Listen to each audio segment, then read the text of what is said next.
అరటిపండు అనేది చక్కటి పోషకాలు ఉంటాయి, హై పొటాషియం ఉంటుంది, చాలా గుండెకు, బ్రెయిన్ సెల్స్కి, బాడీలో సెల్స్ ఎనర్జీని రిలీజ్ చేయడానికి కావాల్సిన పొటాషియం సింపుల్ ఫామ్లో వెళ్తుంది. అన్ని విధాలా మంచిదే.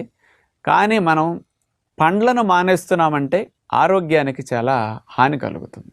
అందుకని మనం బరువు పెరుగుతున్నామంటే దాన్ని పెరగకుండా తినే టెక్నిక్ తెలుసుకోవాలి. కానీ పండును మానేసామంటే శరీరానికి చాలా హాని అన్నమాట. ఇప్పుడు అది ఎట్లా నష్టం అంటే, అన్ని పండ్లు కాస్ట్లీ, సామాన్యులు కూడా కొనుక్కోలేరు, డబ్బులున్నోళ్ళు కొనుక్కోవచ్చు. కానీ ఆ మాట విని పాపం పేదవారు కూడా అమ్మ అరటిపళ్ళు తింటే ఎలా అవుతా అని వీళ్ళు కూడా మానేస్తున్నారు. అంచేత అందులో ఎందుకు వద్దంటారంటే, అరటిపళ్ళు చాలామంది ఎక్కువ శక్తి ఉన్న పండు అరటిపండు. పుచ్చకాయ, కర్బూజా తీసుకుంటే 100 గ్రాములు 16 క్యాలరీలే, బొప్పాయి తీసుకుంటే 32 క్యాలరీలు, మామిడి పండు తీసుకుంటే 100 గ్రాములు 74 క్యాలరీలు.